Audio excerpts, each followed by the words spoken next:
सतगुरु जय गुरुदेव। सतगुरु जय गुरुदेव। सतगुरु जय गुरुदेव। सतगुरु जय गुरुदेव नाम किनका? प्रभु का पावन नाम। सतगुरु जय गुरुदेव। सतगुरु जय गुरुदेव। सतगुरु जय गुरुदेव। गुरु बचा लोगे जिसको बच जाएगा। गुरु बचा लोगे जिसको बच जाएगा। फेर लोगे नजर तो वो फंस जाएगा। फेर लोगे नजर तो फंस जाएगा। गुरु बचा लोगे जिसको वो बच जाएगा। गुरु बचा लोगे जिसको बच जाएगा। फेर लोगे नजर तो फंस जाएगा। फेर लोगे नजर तो फंस जाएगा। तेरी नजरों में कोई करामात है। तेरी नजरों में कोई करामात है।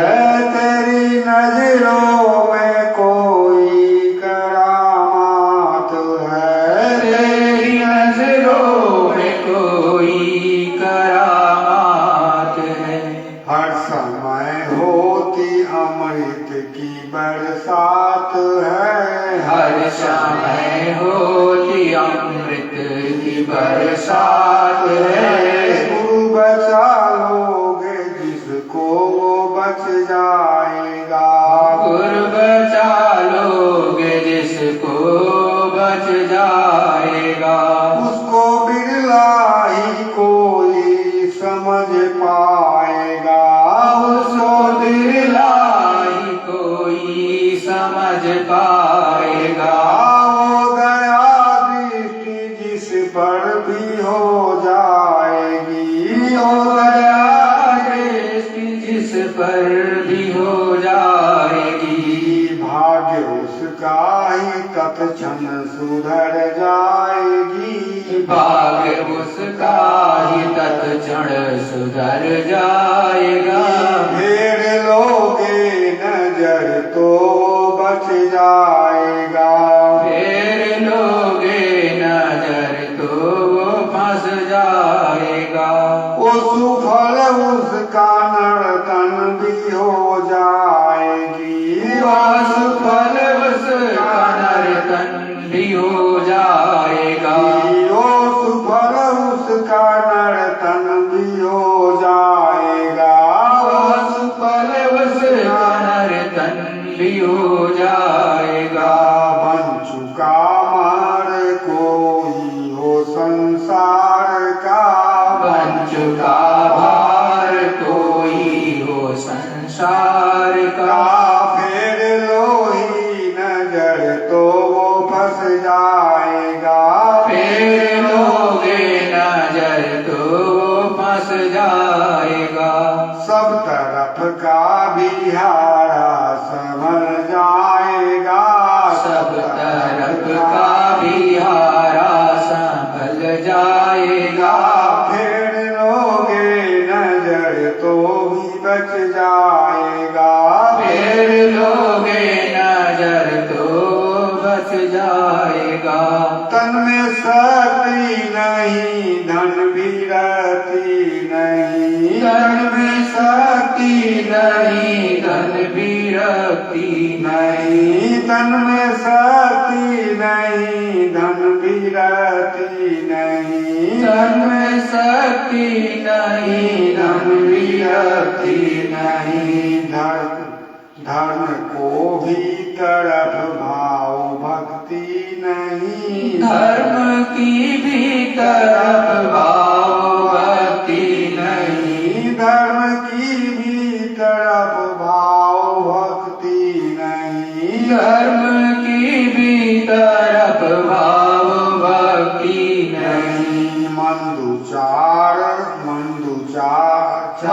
मंदुराचार में भी जो रम जाएगा, मंदुराचार में भी जो रम जाएगा, फेर लोगे नजर तो वो फंस जाएगा, फेर लोगे नजर तो वो फंस जाएगा। जिसको तेरे सिवा और कोई नहीं, जिसका तेरे सिवा और कोई नहीं, रात दिन तेरी भक्ति में सोई नहीं, रात दिन तेरी भक्ति में सोया नहीं, अंग संग उसके तब तू ही हो जाएगा, अंग संग तब तू ही हो जाएगा, फेर लोगे नजर तो फंस जाए, फेर लोगे नजर तो वो फंस जाएगा। जो नजर तेरी नजरों में डाले खरा, जो नजर तेरी नजरों में डाले खड़ा, धन हो गया भाग्यशाली बड़ा, धन हो गया भाग्यशाली बड़ा, उसका यमदूत कुछ भी न कर पाएगा, उसका यमदूत कुछ भी ना कर पाएगा, फेर लोगे नजर तो वो फंस जाएगा, फेर लोगे नजर तो वो फंस जाएगा।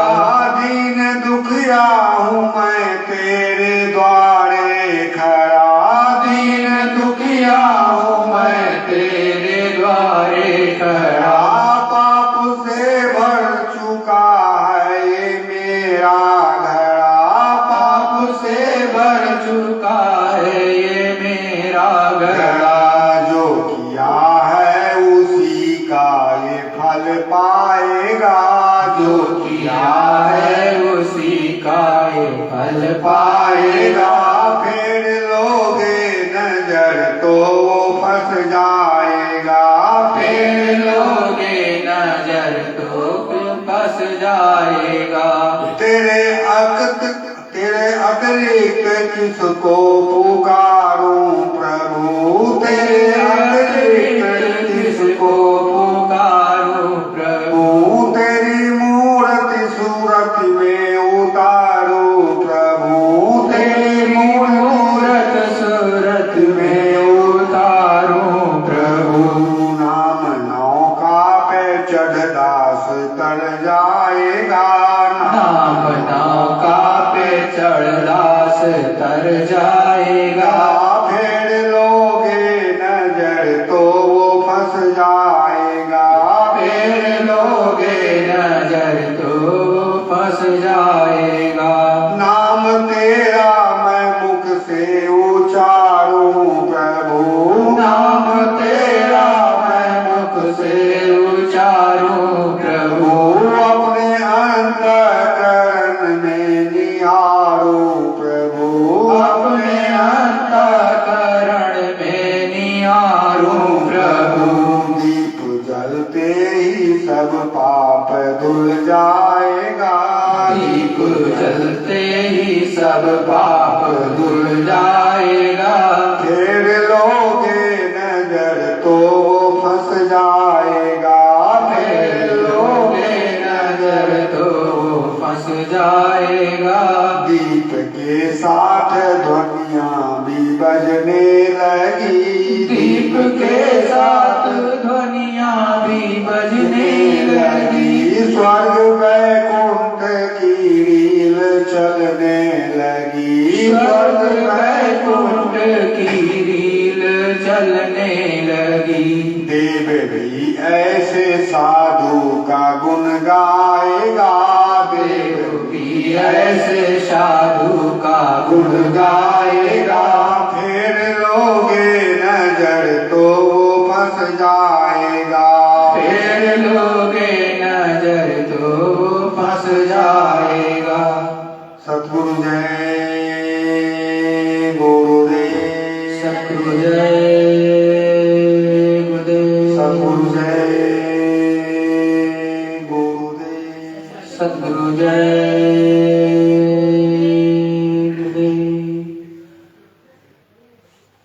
अखंड रूप से विराजमान परम पूज्य स्वामी जी महाराज के चरणों में मेरा कोटि प्रणाम। एवं यहाँ पर एवं विश्व के कोने कोने से जो सत्संगी प्रेमी प्रभु प्रेमी सत्संग को देख रहे सुन रहे उन सभी से मेरा साझा सद्गुरु जय गुरुदेव। प्रेमियों, गुरु महाराज की अपार दया मेहर से हम आप थोड़ा सा समय निकालते हैं और उस मालिक की मौज मर्जी ना हो तो इस दुनिया के झमेले में, इस दुनिया के बखेड़े में कहीं समय मिलने वाला नहीं है। उस मालिक का हमको और आपको कोटान कोट बार धन्यवाद देना चाहिए कि उसकी बड़ी मौज मर्जी हुई, बड़ी कृपा हुई कि 2 मिनट 10 मिनट घंटे 2 घंटे सत्संग में शरीक हो पाए। नहीं तो ये दुनिया इस तरह से भागम भाग और भाग रही है कि सत्य से वो बहुत दूर जा चुकी है। आगे तो मालिक की बड़ी मौज हो तो ये पुनः अपने स्थान पर आए। वैसे भी हमेशा से ऐसा रहा कि जब सतयुग समाप्त हो गया और ऋषि मुनियों ने द्वापर में ये बताया कि प्रभु राम जी आएंगे, क्योंकि पापाचार बहुत बढ़ गया और बड़े बड़े पहाड़ हड्डियों के वो भी मानव जाति के जब ढेर लग गए, पहाड़ के पहाड़ हो गए और ये जनता बहुत ऊब गई, बहुत परेशान हो गई। तब प्रभु रामचंद्र जी का इस धरा मंडल पर अवतरण हुआ और उस समय पर उन्होंने राक्षसी प्रवृत्ति के लोगों का इस धरा मंडल से सफाया कर दिया और तत्पश्चात उन्होंने राम राज्य की स्थापना की। समस्त जनता जनार्दन को खुशहाल सुखीमय किया। तो उस समय पर त्रेता में कुछ हजार वर्षों के लिए सतयुग की स्थापना हुई। उसी प्रकार से द्वापर का समय आया और जब द्वापर में बहुत ज्यादा दिक्कतें बढ़ गई तो कृष्ण भगवान ने इस धरा मंडल पर अवतरित होकर के पापियों का विनाश किया और राम राज्य की सतयुग की एक तरह से स्थापना की। ये कलिकाल चल रहा, अभी इसमें ज्यादा समय नहीं हुआ। ये लगभग 5,500 वर्ष ही के आसपास इसके बेटे हैं, लेकिन एक कलिकाल में 5,500 वर्षों में ही स्थिति बहुत ही खराब हो गई। अपने सदगुरुदयाल ने सतयुग आगमन का जब ढिंढोरा पीटा तो सबसे पहले साकेत महायज्ञ सरयू माता के किनारे और उनकी गोद में बैठ करके सत्संग हवन पूजन कराया और उसमें एक देवता को अयोध्या में खुश किया। तत्पश्चात गुरु महाराज ने कहा कि यहाँ से आप लोग बालू की रेत को उठा करके लेके जाओ और अपने खेतों में डाल देना। इससे इतना गन्ना गुड़, इतना ज्यादा चीनी होगी कि पूछो मत। और उस देवता की दया मेहर से इतना ज्यादा गुड़ और चीनी हुआ, गन्ना हुआ कि पूछो मत। काफी खुशहाली आई। फिर सतगुरुदयाल ने कहा कि देखो मुझे आदेश हुआ है और अहमदाबाद में साबरमती के तट पर वहां पर 33 करोड़ देवताओं को खुश करना। ढिंढोरा पीट दिया गया। सतयुग आगमन द्वितीय यज्ञ वहां पर साबरमती के तट पर रचाया और वहां पर गुरु महाराज ने 33 करोड़ देवताओं को खुश किया और 1000 प्रस्तावों को मंजूरी मिली। तत्पश्चात गुरु महाराज ने पुनः घोषणा की और तृतीय साकेत सतयुग आगमन महायज्ञ काशी के तट पर बम बम भोले ने, काशी विश्वनाथ धाम के मालिक ने बुलाया और कटेसर की रेती पर गंगा के किनारे गुरु महाराज ने बम बम भोले को, शिव भोले को प्रसन्न किया और वहां की जब रेत को, बाल की कण को, वहां की विभूति को ले जाकर के गुरु महाराज ने कहा सत्संगियों से कि अपने खेतों में डाल देना। उससे होगा क्या, उसका प्रभाव 200 मील तक जाएगा। आप एक जगह छोड़ेंगे लेकिन उसका प्रभाव 200 मील तक जाएगा और कोई भी भूखा नहीं रह जाएगा। अमेरिका का लाल गेहूं खाते खाते आप लोग परेशान और बीमार हो गए, फिर कोई कमी नहीं रह जाएगी। और तब से लगातार आप देख रहे हो भारतवर्ष में कृषि के माध्यम से उपज अन्न की बहुत होती है। ये देवताओं की मेहर है। संतों ने जब उनको खुश किया तब वो प्रसन्न हो गए और दोनों हाथों से आपको दे रहे हैं। लेकिन आप गलतियां करोगे, सत्पथ पर नहीं चलोगे, धर्म पर नहीं चलोगे, धर्म से विमुख हो जाओगे तो वो दंड देना भी जानते हैं। अभी तो चौथा महान यज्ञ बाकी है। गुरु महाराज ने अपने खुले मन से अपने मुखारबिंद से कहा कि देखो जब चौथा महान यज्ञ हम रचाएंगे तो 10 महीने पहले आपको सूचना दी जाएगी। 10 महीने पहले सूचना दूंगा और उस यज्ञ में 10 करोड़ नर नारी उपस्थित रहेंगे। वो जमीन से आए, आसमान से आए, इससे मतलब नहीं। तो अपने सतगुरु पर हमेशा भरोसा रखते और हमेशा सच और ईमानदारी के पथ पर चलते। सच्चाई ईमानदारी के साथ में खेती, दुकान, दफ्तर का काम और राष्ट्र हित में हमेशा काम करना चाहिए। जिस राष्ट्र में, जिस जन्मभूमि पर पैदा हुए उसमें कभी भी सच्चे संत महात्मा तोड़ फोड़ करने के लिए नहीं बताते, क्योंकि वो तो आपके ही पैसे से कोई भी रेल बनी, कोई भी कल कारखाने बने, कोई भी वस्तु बनी है, मोटर कार बनी है, सड़क बनी है, पुल बने हैं। आप पुलों को खराब कर दोगे, तोड़ दोगे, आप रोडों को बर्बाद कर दोगे, तो जब आपको जरूरत होगी तो कैसे जाओगे? और वो पैसा भी आपका है, उसमें मेहनत आपकी लगी है और वो राष्ट्र के निर्माण के लिए बहुत जरूरी है, आपकी सुख सुविधा के लिए भी जरूरी है और देश की उन्नति के लिए भी जरूरी है। तो सतगुरुदयाल परम संत बाबा जय गुरुदेव जी महाराज ने न किसी रैली में, न किसी तोड़फोड़ में, न किसी पुस्कावा में, न किसी के बहकावे में आने से मना किया। सदा सतपथ पर अहिंसा का रास्ता अख्तियार करके आगे बढ़ना है।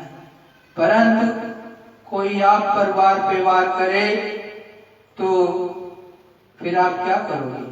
संतों महात्माओं ने अपना उदाहरण पेश किया है।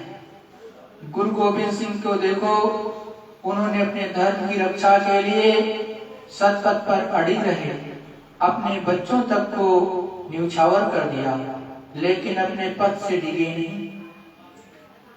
गुरु तेग बहादुर जी ने का सर अलग कर दिया जालिमों ने, लेकिन वो अपने सतपथ से हटे नहीं।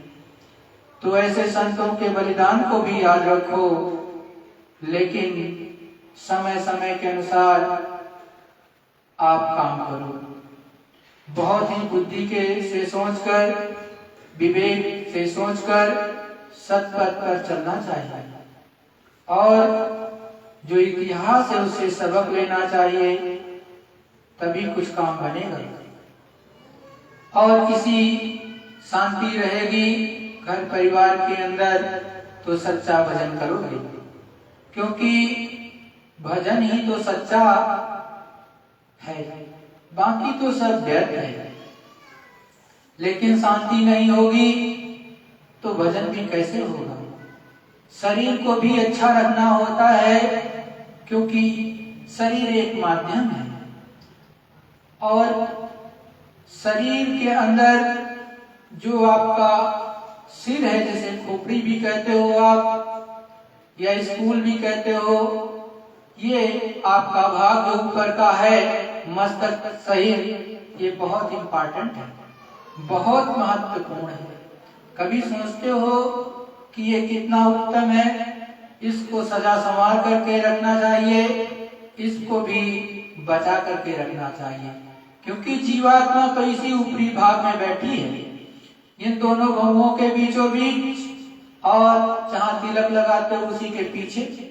तो आपका ये कितना महत्वपूर्ण स्थान, तो इसका की भी देख रेख बहुत ही हिफाजत के साथ करनी चाहिए। शरीर नहीं रहेगा तो परमात्मा की प्राप्ति आप कैसे करोगे, क्योंकि शरीर निरोगी रहेगा, बैठने लायक होगा, दुख तकलीफ इसमें नहीं होगी, बीमारी नहीं होगी, तो उस मालिक का सच्चे मन से 2 मिनट ही सही, लेकिन उसका नाम ले पाओगे, उसके रूप को याद कर पाओगे, उसकी ध्वनि को, उसकी आवाज को सुन पाओगे। लेकिन यदि आपका शरीर ही खराब हो गया तो आप दुख में रहोगे, क्योंकि शरीर में दुख होने पर जीवात्मा उसको फील करेगी, अनुभव करेगी, तो आप भजन फिर उतना अच्छे से नहीं कर पाओगे। हमेशा सतपथ पर चलते रहना चाहिए और स्नेह और प्रेम केवल अपने सतगुरु से लगाना चाहिए। बीच के लोगों, चाहे वो सत्संगी ही क्यों ना हो, इधर उधर की चुगली करते हो या गलत बोलते हो, तो उसकी नहीं सुननी चाहिए। सदा अपने सतगुरु को देखो, अपने को देखो, बीच वाले को देखने से आपका सदा नुकसान होता है। और देखो, जब मालिक की विशेष दया उतरने लगती, जब आप ध्यान कर रहे हो, भजन कर रहे हो, सुमिरन कर रहे हो या प्रार्थना बोल रहे हो, तो मालिक की बहुत बड़ी दया ऊपर से उतरने लगती और वो आवाजें आने लगती, घंटासन की या जो भी बताई गई जो मंदिरों में बजे रहे, ये ऊपर से बज करके आपके इस मनुष्य मंदिर में भी बजते हैं। जिसको दिव्य कान सुनते हैं, जो जीवात्मा के कान है, उसमें वो दिव्य कान है, तो उसको आप बड़े ध्यान से सुनो और सुनते सुनते उसकी तरफ उन्मुख हो जाओ, उसमें लय हो जाओ, तो आपको कुछ प्राप्ति हो जाएगी। और देखो, ये हमेशा कभी भी एक लय में नहीं रहता। मतलब मेरा कहने का कि आप जैसे सोच रहे हो कि लाइट चल रही तो लगातार एक रस आ रही, अरे भाई कभी कभी फ्लैक्चुएट भी करती है, कभी कट करके एकदम से एक फेस आ रहा तो आपको लगता है कि जुगनू की तरह से जल रहा, कभी कभी हाई पावर है तो एकदम बल्ब आपका लपालप दिखाई दे रहा रोशनी। लेकिन वो मालिक जो अनामी पुरुष करतार है, जब अपनी विशेष दया भेजता है तो वो विशेष आनंदमय आवाज सुनाई देती है। वो विशेष आनंदमय आवाज कभी कभी आती है, सदा नहीं आती, लगातार कंटिन्यूअस नहीं आती, वो कंटिन्यूअल आती है। मतलब कभी कभी और रुक रुक करके आएगी कभी कभी, लेकिन जब आने लगेगी तो उस समय कंटिन्यूअस रहेगी। मेरा कहने का तात्पर्य है कि लगातार उसी वेग से नहीं आती। वो थोड़ा सा अभी तेज है तो हो सकता 2-4 दिन 5 दिन या घंटे 2 घंटे बहुत तेज आए, लेकिन फिर वो कम हो जाएगी। तो हमको और आपको दुनिया में जो भी उस प्रभु को प्राप्त करना चाहते हैं, उस समय बहुत ध्यान से उस आवाज को सुनना चाहिए, क्योंकि जब उस आवाज को ध्यान से सुनने लगोगे, उसी को शब्द कहते हैं, उसी को वेदवाणी देववाणी कहते हैं। जब उसको ध्यान से सुनोगे तो आपके कर्मों की गंदगी कटने लगेगी। अच्छे कर्म हो या बुरे कर्म हो, दोनों धीरे धीरे करके कट जाएंगे। जब दोनों कर्म कट जाएंगे तभी दिव्य दृष्टि ऊपर के लोगों को, दिव्य लोगों को देखने लगेगी। यद्यपि हम हो या आप हो या दुनिया की बहुत मनुष्य स्वप्न में भी बहुत सी चीजें देखते हैं, कुछ तो गंदी चीजें देखते हैं, लेकिन बहुत से लोग ऊर्ध्वगामी जो पूर्ण रूप से होते हैं, उनको अच्छी चीजें, आनंद की चीजें दिखाई देने लगती हैं। तो उन आनंद की चीजों से ऊर्ध्वगामी जब हो जाओगे, तो ब्रह्मांडी मन जब हो जाएगा, तो बहुत सी चीजें आपको देखने को मिलने लगेंगी अच्छी अच्छी उसमें। लेकिन स्वप्न तो स्वप्न होता है, स्वप्न से परे आगे बढ़ो और हकीकत में उस दिव्य दृष्टि से उस प्रभु के दर्शन दीदार की अंतरात्मा में इच्छा जगाओ और यत्न करो, जतन करो कि सतगुरु दयाल भक्त पर मेहर करें और उसको देखने लगो। लेकिन देखोगे तब जब गुरु के वचनों को अपने अंदर गहोगे, किसी दूसरे के वचनों को पकड़ करके चलने लगे तो नहीं मिलेगा, क्योंकि आपको पता नहीं वो पूरा है कि नहीं, और पूरा है भी तो उसने कहीं ऐसा तो नहीं कि गिरा दिया, क्योंकि अभी तो लोटा ही था।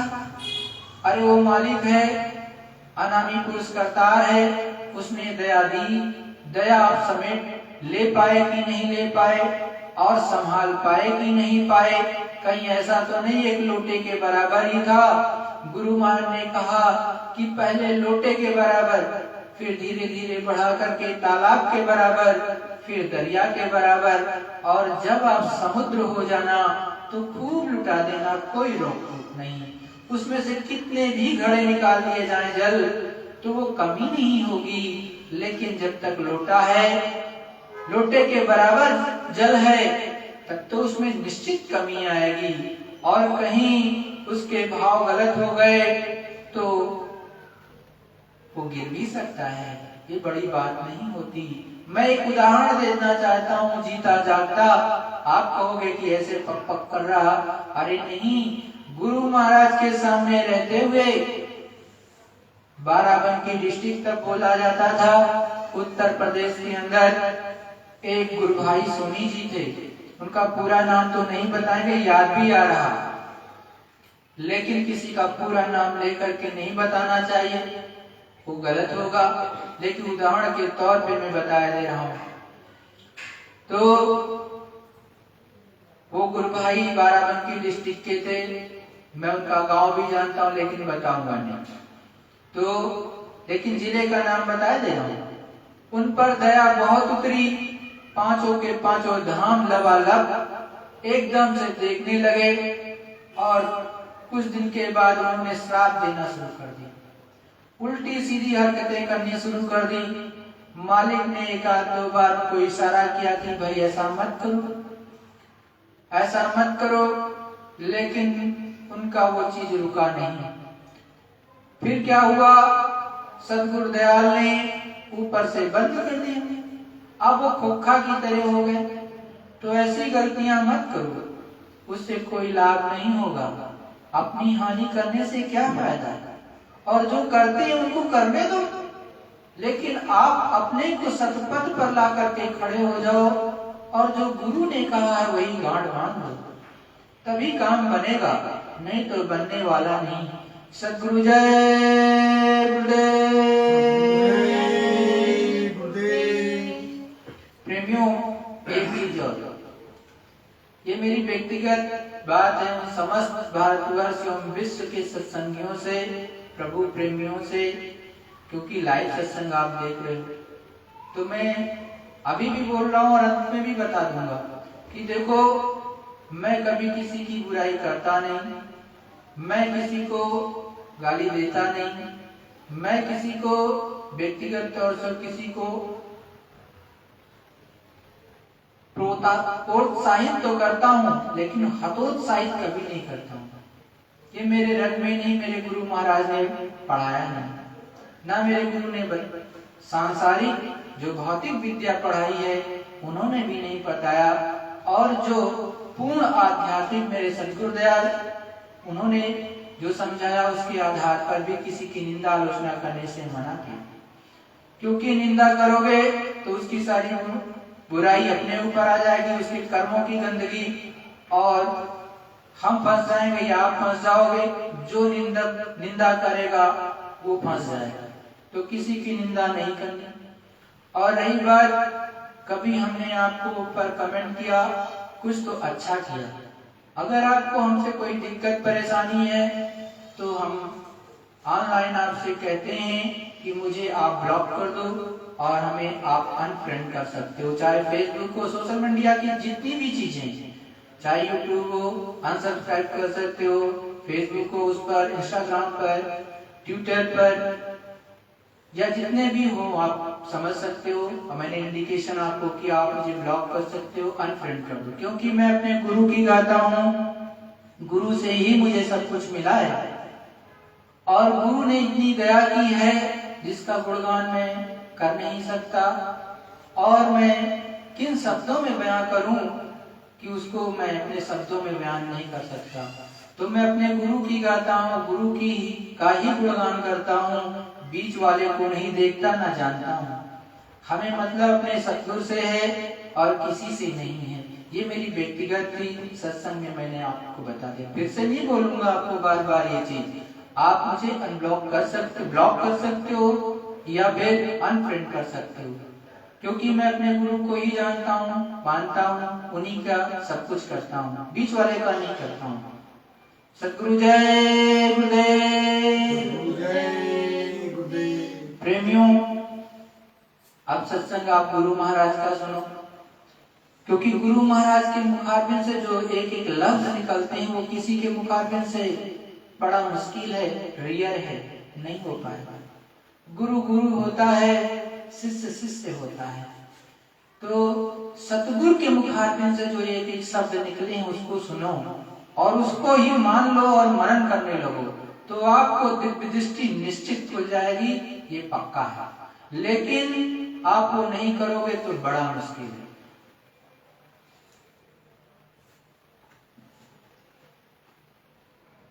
सतगुरु जय गुरुदेव। प्रेमियों, ये गुरु महाराज का सत्संग है और बहुत कम लोगों को इस तरह की शिविर में गुरु महाराज बहुत पहले साधना शिविर कराते थे, आप लोग सुनते होंगे। तो साधना शिविर का ये सत्संग का है, उसको आप ध्यान से सुनो कि गुरु महाराज ने साधना शिविर में क्या बताया है। ये 25 जुलाई 1990 का है। नर नारियों, बच्चे और बच्चियों, आज 25 जुलाई 1990 का समय है। आप लोगों को थोड़ा थोड़ा इन दिनों में सत्संग सुनने को मिला, लेकिन ये थोड़ा ही है, ज्यादा भी नहीं, क्योंकि ज्यादा गहरा सत्संग आप हजम भी नहीं कर सकते हो। थोड़ा थोड़ा समझदारी और होशियारी से, बुद्धि से विचार करो। बुद्धि को सब लोग अपने अपने सही काम में लो और मन इसको संसार की तरफ से उन लोगों और परेशानियों की ओर से मोड़कर थोड़ा सा इसको सत्संग में लगाओ, तो ये मुलायम हो जाएगा। अपना सत्य रूप ये बदल देगा, कोमलता आएगी, तो ये धीरे धीरे परमार्थ पकड़ने के लायक बनेगा। विचारो, संसार को देखो और अपनी बुद्धि को देखो, क्या हो रहा है, उससे पूछो क्या होगा उसका अनुमान बुद्धि से लगाओ।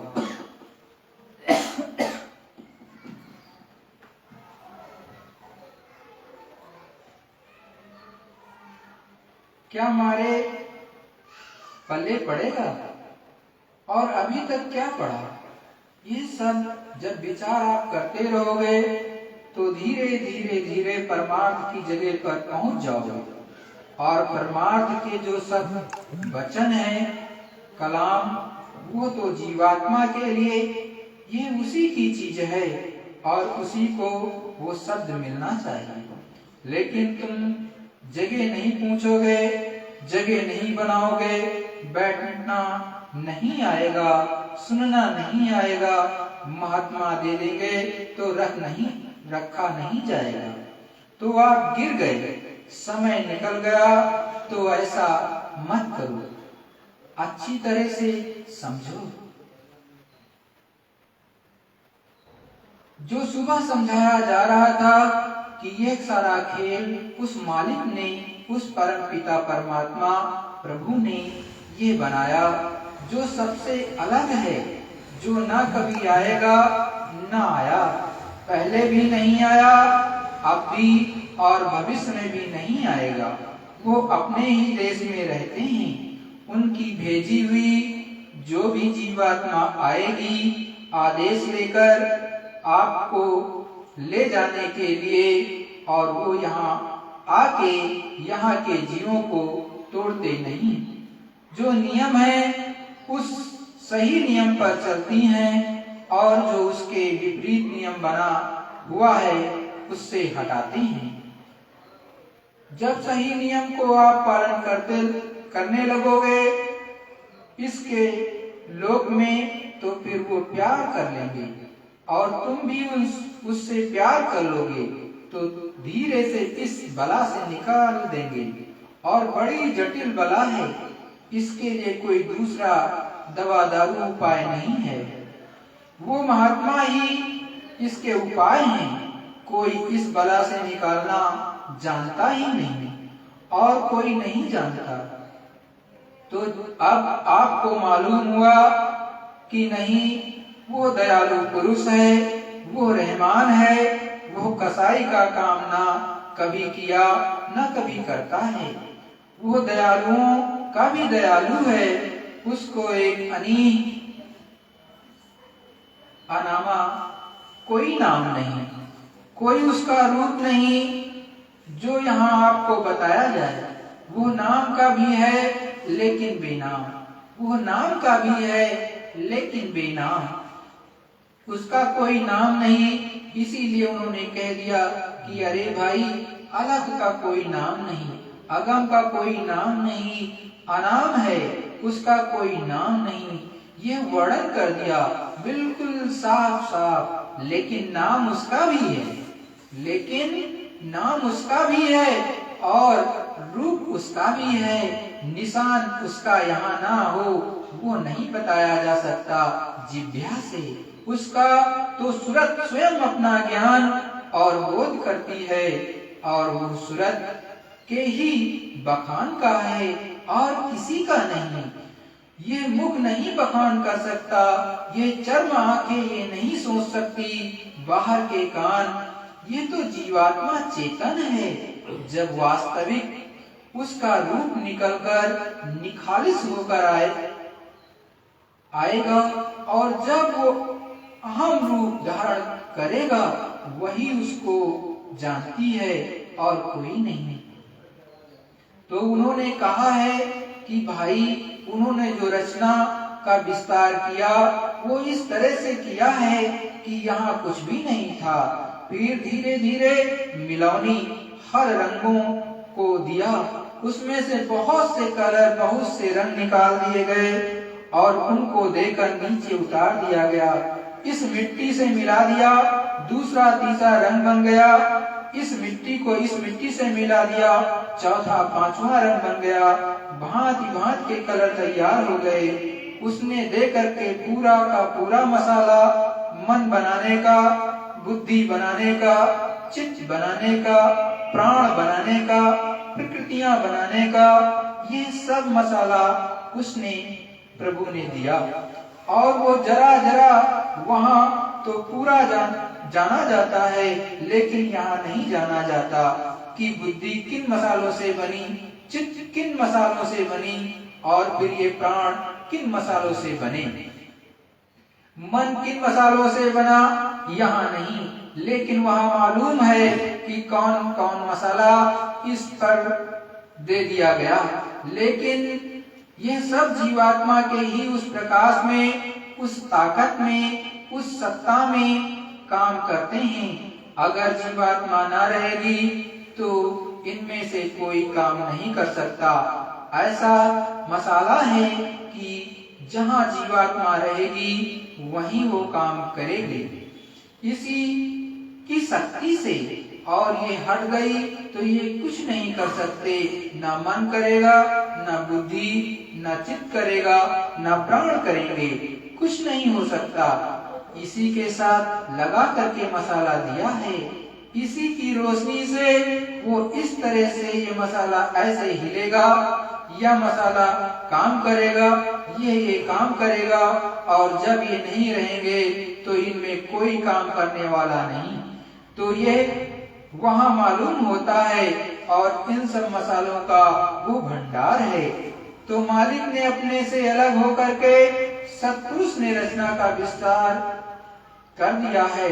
इधर में वो हमारे सबके लिए अब फंसाने का स्थान बन गया है। ठीक है, उसने फंसा भी दिया। 4 खाने 84 लाख योनियां अर्थात नरक बनाए, तो जीव बेचारे क्या करें। आजादी पाकर कोई बताने वाला नहीं मिला तो ये फंस गए, तो चले गए गड्ढे में। अब महापुरुषों की दया चाहिए, कृपा चाहिए, और अब उनको कोई पहचान नहीं सकता। आप निरंजन हुए न्यारे, भार सृष्ट सब इन पर डारे।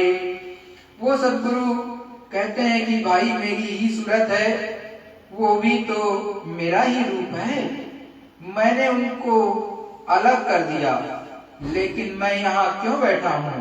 तो निरंजन भगवान उसमें कहते हैं वहां भी बैठे हुए हैं, वहां भी सब प्रकार से काम कर रहे हैं। अपने स्थान पर जब यहाँ से जाएंगे तब वहां जो सत्ता बैठी हुई है सत्पुरुष के रूप में, उसका वहां दर्शन होता है, और निरंजन भगवान का अलग दर्शन होता है। तो कहते हैं मैं वहां भी हूँ, ऐसा मत समझना कि मैं वहां नहीं हूँ। मैंने इनको देकर के अलग कर दिया, और ये मेरी सूरत है। इन्होंने मुझसे अलग होकर के तपस्या की, मैं इनसे खुश हो गया, तो मैंने इनको 3 लोक का राजपाट बख्श दिया, दे दिया। अब ये सृष्टि का सब भार संभाले हुए हैं, और इन्होंने अपना भार हल्का करने के लिए औरों को दे दिया। अब वो सब संचालन कर रहे हैं। ये चुपचाप ध्यान अवस्था में बैठे हुए थे। बिल्कुल उसी तरह से वो सूक्ष्म शरीर है, उसमें बैठ करके इस तरह से बैठे हुए थे और उसका ध्यान करते थे।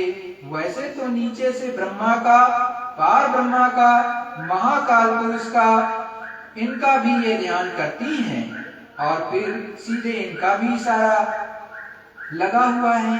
सत्पुरुष के ध्यान में वहीं से बैठ करके अब इनको इजाजत तो नहीं है कि आप यहाँ से वहां जाओ, लेकिन अब ये क्या करें, वो भी विवश हैं। तो इनको अलग कर दिया। नाम इनका निरंजन है, सहज दल कमल में बैठे हुए हैं। सृष्टि का भार इनको 3 लोक का दे दिया, और कहा कि लो तुम राज्य करो। इन्होंने सारा विस्तार कर दिया, और विस्तार करके बैठे हुए हैं चुपचाप, क्योंकि उनको जाने की इजाजत नहीं है। तो ये क्या करेंगे, अपने से अपने मुकाम में बैठ करके ध्यान करेंगे। हो सकता है कि कभी प्रसन्न शायद हो जाए, और मुझे वापस यानी अपने देश में बुला लें।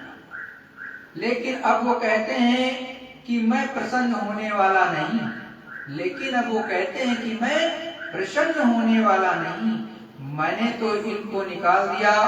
अब जीवों के ऊपर में तो माफी का जरिया रखा है, इनको तो साथ में ला करके वापस ले जाएंगे, लेकिन इनको वापस देश में अब आने का नहीं है, इनको देश निकाला कर दिया। दीप रचाएक अपना न्यारा, तामे की ना बहु विस्तार। कहते हैं कि सत्पुरुष ने एक दीप अलग बनाया, एक अपना दीप वो सोहम पुरुष उनका दीप बनाया और उनसे कहा कि अब तुम यहाँ बैठकर इधर तो मुझे देख सकते हो इस तरफ में, लेकिन नीचे वाले इधर नहीं आ सकते, वो इधर नहीं आएंगे। तो महापुरुष ने उनको हुक्म दे रखा है कि महाकाल पुरुष को कि तुम बैठ करके नीचे का सब देख रेख करो, और उसके लिए एक अवधि रख दी कि इतने समय, इतने काल, इतने युग के बाद महाप्रलय होगी। तो महाप्रलय में इन सब को समेट लो, ना जल बचे, ना पृथ्वी, ना आकाश, ना वायु बचे, ना स्वर्ग बचे, ना ब्रह्मा, ना विष्णु, ना वैकुंठ बचे, ना शक्ति, ना निरंजन भगवान बचे, ना माया बचे, ना ब्रह्मा बचे, ना वो प्रकृति बचे, ना पुरुष बचे। सबको एक तरफ से चटाई की तरह ले करके लपेट करके चले जाते हैं। तो सोहम पुरुष उनका एक नाका है, लपेट कर धर लेते हैं, सबके सब चले जाते हैं, कुछ नहीं रहता, उसके आगे कुछ जाने वाला नहीं। उन्होंने एक अलग दीप बना दिया और एक को बैठा दिया और ये कह दिया कि नीचे का देख रेख चुपचाप करो। आप सबको यानी अलग अलग दे करके नियंत्रण, एक के ऊपर एक, एक के ऊपर एक, यानी वो तो स्वतंत्र है, चारों यानी अनामी प्रभु सबका मालिक है, लेकिन सब लोग और अलग अगम सब स्वतंत्र है, उनमें कोई बंधन किसी तरह का भी नहीं, कभी भी कण मात्र, रेशे मात्र भी नहीं है। लेकिन सत्पुरुष ने इनको अलग कर दिया और एक नया दीप बनाकर इनको बैठा दिया। बस यही तक ये सारा खेल होता रहेगा, इसके आगे जाने वाला नहीं। जीवों के लिए माफी का दर्जा है, संतों की माफी रखी है कि हम संतों को देते हैं, यहाँ से हमारी धार वहाँ रह करके बराबर काम करेगी। और बराबर मतलब है कि मुकाम मुकाम पर चढ़ा करके ले आएगी। तो जीवों के लिए माफी का दर्जा है, आपके लिए तो माफी है, लेकिन उनसे तो कह दिया कि सबको देश निकाला कर दिया, अब इस देश में नहीं आ सकते, गंदगी वहाँ नहीं जा सकती। अगर उस देश में चले जाएं तो ये गंदगी वहाँ जा करके उस देश पहुँच जाएगी। अब तो वहाँ गंदगी है नहीं, पहले तो गंदगी ये नीचे पड़ी हुई थी। प्रेमियों देखो, गुरु महाराज बहुत स्पष्ट चीज को बता रहे हैं। आप लोग कहते हो कि कभी सुनते हो तो ये सोचते हो कि उस मालिक ने क्यों देश निकाला कर दिया। इन चार लोगों का, पहले स्थान के धनी को, दूसरे स्थान धनी को, तीसरे स्थान धनी के और चौथे को, साथ में आपको भी निकाला। तो वो क्यों निकाला, उसका कारण बता रहे सद्गुरुदयाल, ध्यान से सुनना। क्या कह रहे कि अब तो वहां गंदगी है नहीं, पहले तो गंदगी वो ये नीचे पड़ी हुई थी। मोटा मसाला आपको, आपका जल, पृथ्वी, अग्नि, वायु, आकाश और सूक्ष्म मतलब है तत्वों का। फिर मतलब ये है कि यदि कारण और लिंग तत्वों का वहां कोई मसाला नहीं है तो एकदम निर्मल निश्चल देश है। तो अब मालिक को मंजूर भी नहीं है कि दोबारा कोई मसाला यहाँ आए। उसने तो खारिज कर दिया है, अपने से अलग कर दिया। वहां बड़े बड़े दीप हैं, हमने दीप बनाए, उन दीपों में अलग अलग बड़े बड़े लोग बना दिए, उनमें अलग अलग राज्य स्थापित कर दिए, उनको बैठा दिया। ये नहीं है कि केवल सुहागी पुरुष हैं, वहां पर बड़े बड़े मंडल बनाए, उनमें वो राज्य कर रहे हैं जा बजा। वो छोटे मोटे दीप तो है नहीं ये कि भाई छोटे मोटे दीप हों, ऐसे वो तो इतने भारी दीप हैं कि चाहे नीचे जाओ ऊपर जाओ अथाह अपने उन्होंने बना रखे हैं। कहीं भी ये नहीं है कि मतलब कि उसकी थाह मिल जाए। वो तो समुद्र कहो तो नहीं बनता, तो फिर सतलोक की क्या, उसकी महिमा या अगम लोक अलग लोक की ये तो बहुत ही बड़ी है। अनामी धाम कितना बड़ा होगा, उसको संतों ने कलम को रख दिया और इशारे पर करके छोड़ दिया। पालंग 8 दीप परमान, कहते हैं कि एक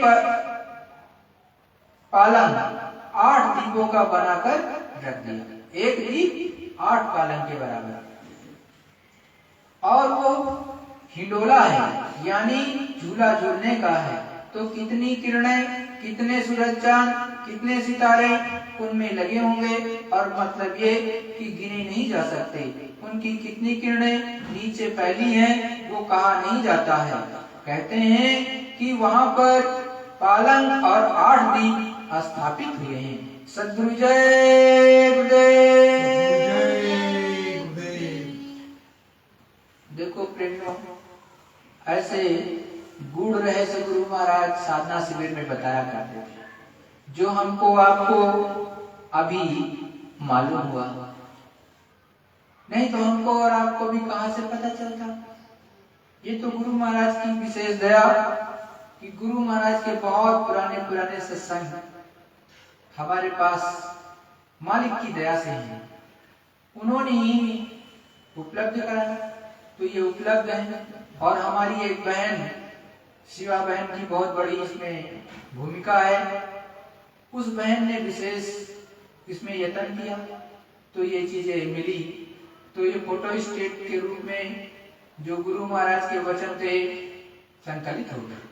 तो आज उन्हीं के माध्यम से आपको गुरु के इतने पुराने मतलब इतने कलाम जो कि कभी पुराने नहीं होंगे हमको आपको सुनने को मिलते रहते हैं।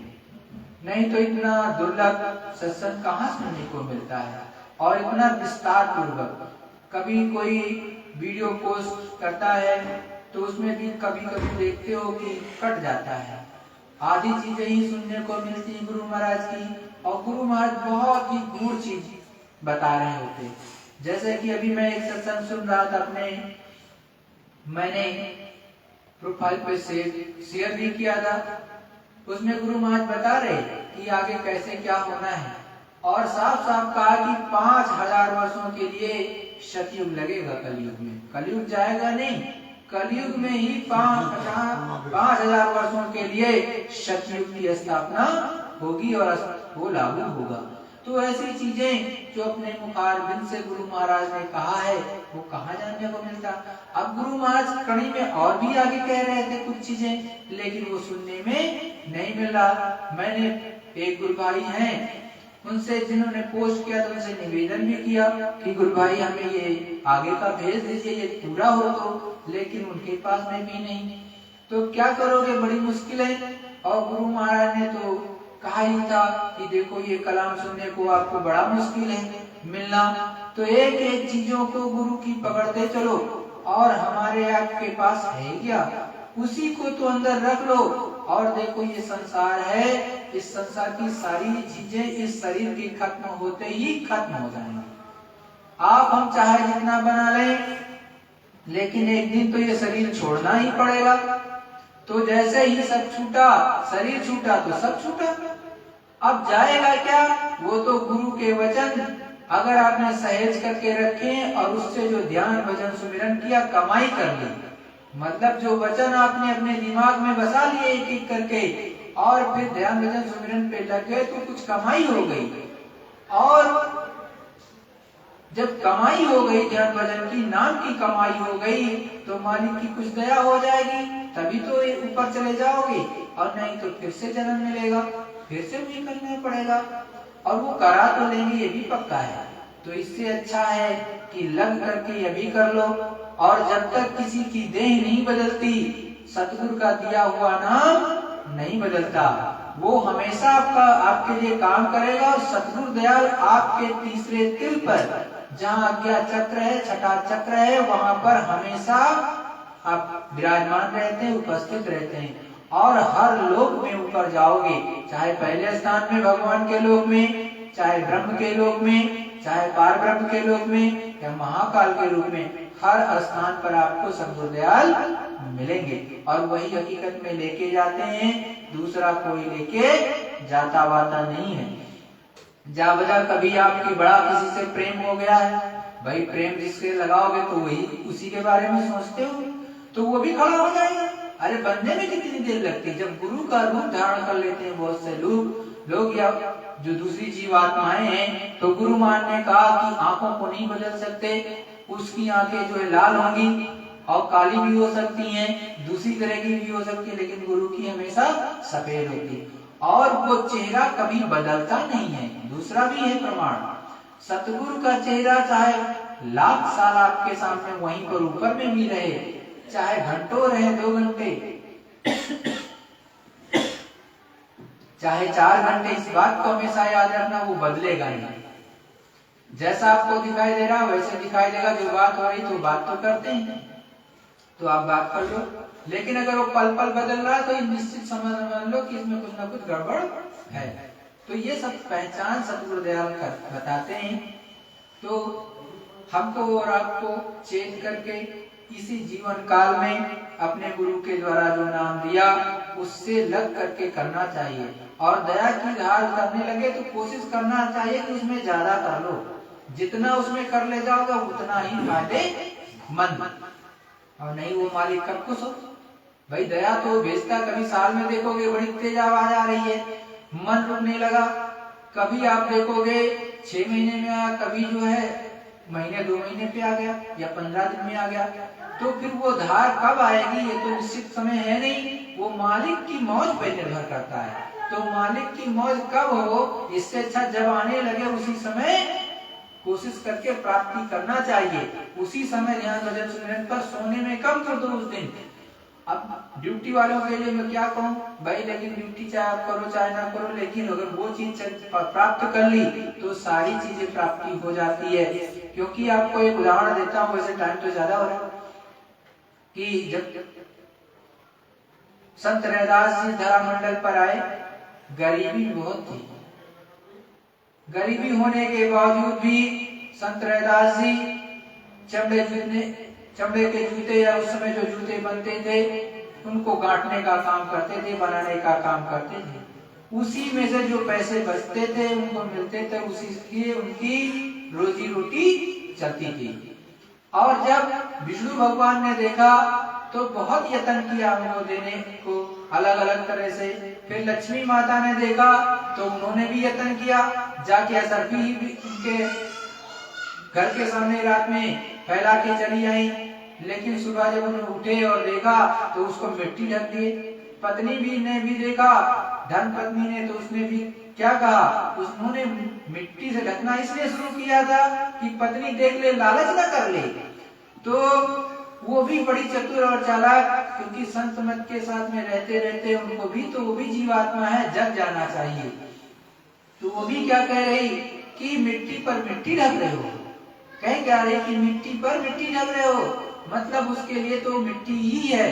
तो जब ऐसा हो जाता है कि सच्चाई ईमानदारी मेहनत की, गुरु महाराज ने कहा कोई भी सच्चा संत फकीर आया इस धरा मंडल पर तो सच्चाई ईमानदारी की रोटी खाता है, वो किसी की रोटी खाता नहीं है, बड़ी मेहनत करता है।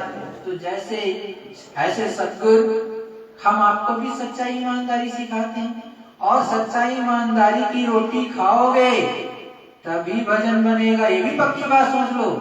और नहीं तो आप केवल सुनते रह जाओगे कि बड़ा अच्छा कोई सत्संग सुनाता है, बड़ी अच्छा प्रार्थना सुनाता है, बड़े 3 घंटे का सत्संग सुनने को मिलता है, 4 घंटे सुनने को मिलता है, लेकिन उनको चूचा कभी कभी शायद बोलता हो या ना बोलता हो, ऐसा भी हो सकता है। क्योंकि ये तो चीजें हैं। सत्संग को गहना आपको मुख्य है और पकड़ना है और आपको प्राप्ति करना है। जिसने प्राप्त कर लिया वो बहुत बखान करता, चाहे मैं ही क्यों ना हूं। तो बखान करने से कुछ नहीं होगा, उसको आपको पाना है, आपको प्राप्ति करनी है। मतलब गुड़ गुड़ कोई कितना भी कहे तो आपको मीठा थोड़ी ना लगेगा। जब तक आप नहीं खाओगे, हर सत्संगी नहीं खाएगा, हर प्रभु को मानने वाला और प्रभु परमात्मा का दर्शन नहीं करने लगेगा, तब तक उसको कैसे आनंद आएगा। तो उसको चाहिए कि जो गुरु ने नाम दिया उसके सहारे मन को रोक करके करने की कोशिश करे। आप कहते हो मन नहीं रुकता है, लेकिन मन लड़ता भी बहुत है। बिना मतलब की जितनी चीजें हैं उससे आप उसको मत सोचो। ये वैसे और बिना मतलब की चीजों को मत सुनो किसी की, नहीं तो ये उपमज करेगा ही करेगा। आप भजन पर तो बैठोगे लेकिन करेगा जरूर। तो कोशिश करना चाहिए, छोड़ देना चाहिए। लेकिन बहुत कहीं पर दिक्कत होने लगे तो उस चीज से अलग हो जाना चाहिए। तो अलग हो जाओगे तो शांति हो जाएगी। 2 दिन 4 दिन 10 दिन 15 दिन में शांति हो जाएगी। जब शांति हो जाएगी तब भजन बनने लगेगा। और नहीं तो हमेशा अगर इकट्ठा, जैसे गुरु महाराज ने भी कहा कि जो चीज सही ना हो वहां से अलग हो जाना चाहिए। जैसे मैं एक उदाहरण देता हूँ। बहुत समय पहले जब गुरु महाराज ने टाट पहनाया तो बहुत सी धर्मपत्नियां उनकी, जो कि जिनके पति ने पहन लिया, तो उन लोगों ने विद्रोह एक तरह से कर लिया कि भाई हम तो, आपने टाट पहन लिया, हम आपके साथ कैसे रहेंगे। घर वालों ने विरोध किया कि हम संसार में क्या कहेंगे। तो गुरु महाराज ने कहा देखो घर वाले ज्यादा परेशान करते, या तो उनसे अलग हो जाओ और या घर ही छोड़ दो। 2 रास्ते हैं। मान लिए आपका मान लिया वहां नहीं है, और याद रखो जब या तो अलग हो जाओगे तो आपका 2 3 4 5 10 दिन में शांति आ जाएगी, भजन करने लगोगे। लेकिन जब तक शांति नहीं होगी तो कैसे भजन होगा। तो 2 रास्ते हैं। जंगल जाने से लेकिन मना किया, जंगल मत जाओ। जंगल जाओ तब भी सच्चाई ईमानदारी से मेहनत से कमाई के खाओ तभी ठीक है। जंगल जाने में कोई दिक्कत नहीं है, कुटी वहां बना लो, वहां शांति रहेगी। लेकिन गुरु महाराज का जो कहने का तात्पर्य वो समझना चाहिए कि सच्चाई ईमानदारी की रोटी खाओ कमाई की। ये नहीं कोई दे गया तब खाओ, अगर वो खाने लगोगे तो फिर उसका भरना पड़ेगा। बस इतना मतलब होता है। तो ये चीज समझना चाहिए और प्राप्ति कर लो, वही अच्छा है। और गुरु महाराज देते हैं और दे रहे हैं, और जब तक मालिक की मौज रहेगी तब तक देते रहेंगे। अभी तो दे ही रहेंगे, इतना तो पता चलता ही है। हर सत्संगी अगर करे, मैं कहता हूँ 10 दिन भी लग करके कर ले, 7 दिन कर ले, उसको पता चलेगा भैया कि कुछ ना कुछ फर्क तो महसूस होगा, निश्चित है। लेकिन तुम करोगे नहीं और दूसरों के पीछे भागते रहोगे, दूसरों के कि उससे हमें गोलगप्पा मिल जाए, गोलगप्पा मिल जाए, मिलेगा कुछ नहीं, क्योंकि है ही नहीं, उसके है ही नहीं तो क्या दे देगा।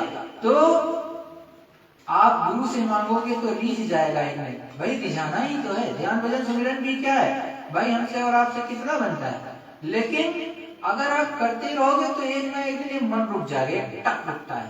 जब एकदम से टक रुक जाएगा बस तभी रील चलने लगेगी, और एक बार खुली तो धीरे धीरे करके वो खुलती चली जाएगी। और एक बार देखोगे, 2 बार देखोगे, 10 बार देखोगे, फिर बंद होगी, फिर खुलेगी। ऐसा ही होता है। कभी आपको गुरु महाराज दिखा देंगे लप लप लप लप, यहाँ से ऊपर तक का ब्रह्मांड, सारा पार ब्रह्मांड सब दिखा देंगे। कभी आपको थोड़ा ही दिखाएंगे। तो ये उनकी मर्जी पे है, लेकिन करोगे तभी पाओगे। मेरा कहने का तात्पर्य है दूसरे से आशा मत करो, गुरु से करो तभी पाओगे। सद्गुरु जय गुरुदेव। आज का समय ज्यादा हो गया, इसके लिए माफ करना सभी प्रेमियों। एक छोटी सी प्रार्थना बोलेंगे, सभी लोग बोलना, उसके बाद ध्यान भजन सुमिरन करना। सद्गुरु जय गुरुदेव।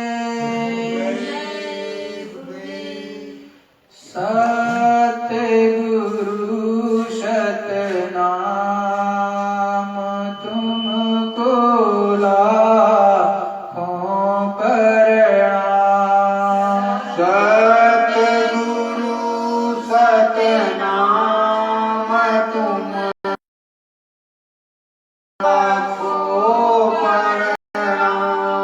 कोटिन सूरज चांद सितारे, कोटिन सूरज चांद सितारे हो प्रणाम। अरबों सूरज चांद सितारे, अरबों चांद सितारे लख पुरुष करतार तुमको लाखों प्रणाम। खरबों सूरज को प्रणाम। अगम अवतार